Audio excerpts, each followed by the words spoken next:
omzum yükle doldu ama bende vazgeçmek yoktu.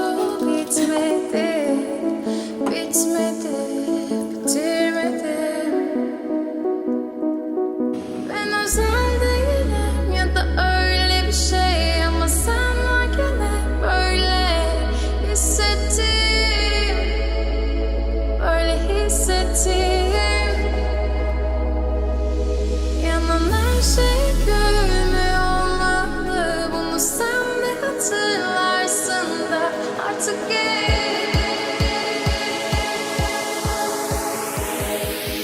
böyle hissettim.